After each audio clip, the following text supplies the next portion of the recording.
Oh man, seat's too low. So you've been thinking about streaming. Maybe you want to game, entertain, build a community. You want the freedom, you want the fun, the followers. But what does it actually take to get there?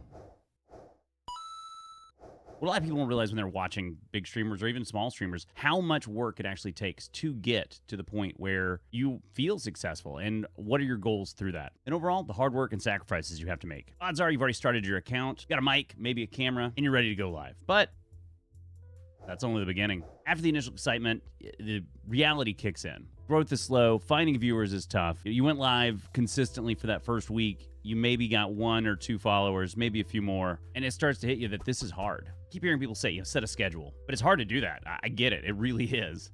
It's hard to set that schedule and keep to it. You're initially going to want to just stream as much as you can, and that's not sustainable, and you're not going to find the growth that you want, because you're going to need to find a balance with your life, unless maybe you're single, maybe you're early 20s, teens, and this is what you do all the time. Maybe that is still not healthy. You should still look for other things to fill your time. And I'm here to tell you, before you get any further in, streaming is less about gaming and more about engaging with people and building a community. The most successful streamers is going to be better at building a community than they are at games. They may be great at games too. The age of like a professional gamer who's really good at just blowing up is kind of past us.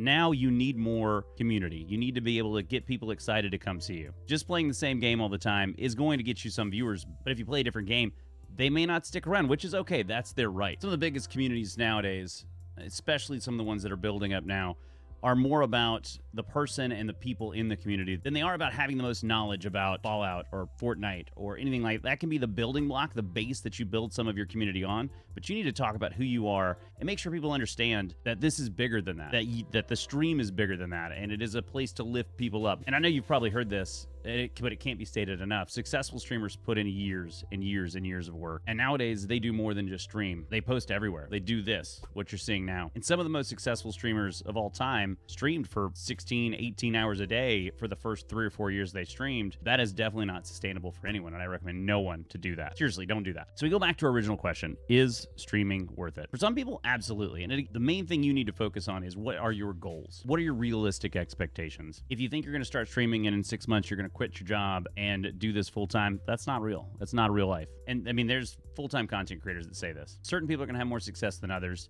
People are going to be drawn to other people. You can't do anything about that. So you need to make sure you think about your goals. Is your goal to have a small community that you know that on the weekends you can get on and play with when you can? Is your goal to build slowly into something that may eventually grow? Or is your goal to use your streaming to help build that community while you create content for other communities, which is what I think you should be doing. Posting on TikTok is extremely easy. That's how I started doing this. Posting on YouTube's a little more difficult. Showing your personal life on Instagram, on Reels, that's all stuff that you can do that will slowly, it's not a quick fix, but it can slowly bring viewers into your streams. And also, don't be scared to stream on multiple platforms. With the ADA multi-stream plugin, it's extremely easy to stream to Twitch, to YouTube Shorts, to TikTok if you can get that to work. All of those things are very easy, and you should be doing that if you can. If you're passionate, ready to connect, and understand that it's a long game, streaming can be rewarding. It can be extremely rewarding.